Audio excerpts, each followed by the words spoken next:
Okay, so I'm a little bit frustrated, a little bit disappointed in Krunker right now.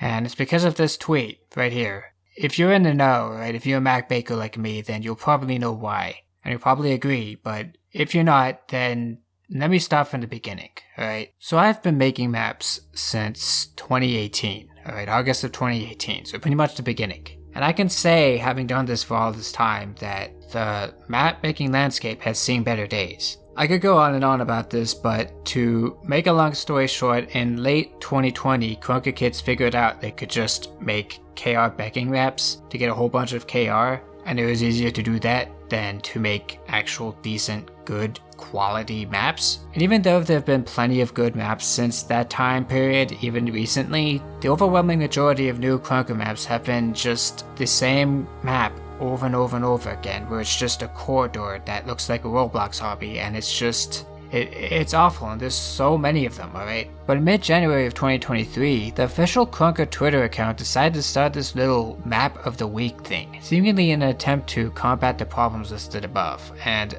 on paper it seems like a great move. Whatever map they chose to be map of the week would get a tweet showcase, alongside a hefty gift of KR to host dedicated servers so that they would get the attention they deserve, which that sounds like a good idea, and admittedly they started strong with Minecraft 1.0, which is literally Minecraft and Krunker, alright? Even though it's literally just one chunk of Minecraft, it's still someone made Minecraft and Krunker, alright? Definitely a good map to start with.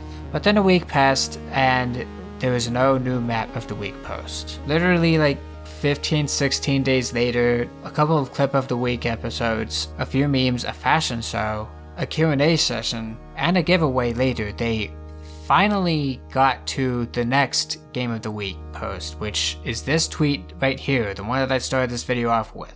And the reason why I am just... Okay. So Krunker used to have a very short-lived segment on their official YouTube channel called Top 5 Mods and Maps. And in these videos, they would cover 5 different maps and 5 different mods that were notable at the time. I believe it was the second and last episode of it where they featured like 4 competition entries. Like, you know, there was a big game competition at the time, the 50k one, the one that my Saucer Labs map was in. And one of them was a KR Beggar Hem parkour map. I believe I made a video of this on my own, alright? It was just so bizarre. Like, you had all these insane games basically made for the game competition, and in the middle of it all you had this just KR Beggar Hem parkour map. And it kind of resulted in some backlash. Like, if they were going to pick a parkour map, there were many better options to pick than whatever it was that they picked. And the same can be said about this second map of the week post they made just a few days ago on February 4th, 2023.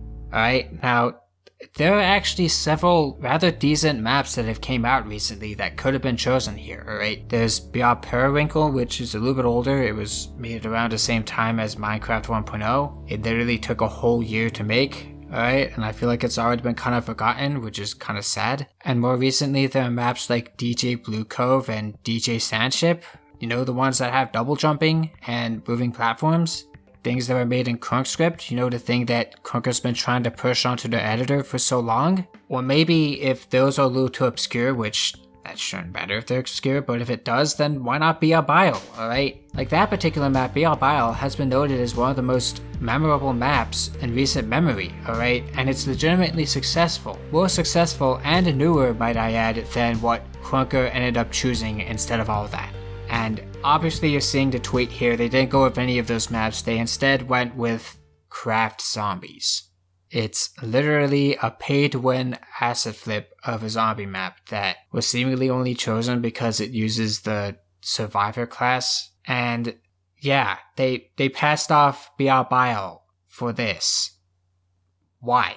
Like, I literally reviewed this map not too long ago, alright? I believe I gave it a 4 out of 10 because it's not good, alright? It's pay to win. The humans could get to a point where it's impossible for the zombies to even get to where they're trying to get to. So it pushes the zombies to buy grapplers for KR, alright? Just to be able to reach the humans in the sky, alright? And I don't know about you, but that sounds like a pay to win map to me, alright?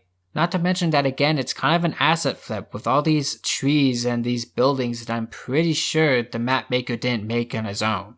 And I'm just confused. Like, seeing this map win over fucking BR Bio made me and many others from the looks of it feel like Krunker didn't listen. Like, they just took our suggestions and did fuck all with it and just promoted literally the most mid map they could have picked. Like, why even ask our opinions anymore at this point, alright? Like, think about what you're telling the map making community here. When you reward pay to win maps like this, you're telling the map making community that you don't care if a map is good. All you care about is that if it, on a surface level, seems cool or unique, and it makes a whole lot of KR. Like, I don't like being cynical like that. I'm sure that wasn't your intention, and I'm sure you guys mean well, but if you guys want to inspire the innovation in Krunker map making that you guys so want, then maybe make it so that likes have more weight again. Like, this whole thing just makes everyone feel like you're out of touch with what we actually want, and you're kind of siding with the maps that are causing the issues in the first place, alright? And it's kind of a slap in the face to all the map makers who still give enough of a shit about your game to make good maps for it. Like, god, it's not that hard. Just look at the new and trending tab and go from there. Or maybe get someone to help you guys curate, alright? I can help. I've been doing these short reviews every single day since the beginning of the year. I like to say I recognize a good map when I see one, alright? Or like go into the MMOK Discord and do a poll or something. Like, I don't know, do something more than just choosing some random map that has craft in the name of it and calling it a day. Like, I don't get it. I really don't get it. At the end of it, I hope that if they continue this map of the week thing, they actually do their due diligence next time instead of picking whatever map, because, yeah, I'm just, kind of dropped the ball of this one, guys. But at least the dev Q&A is a W, and the new Xtopia game jam looks cool, so 2 out of 3, I guess.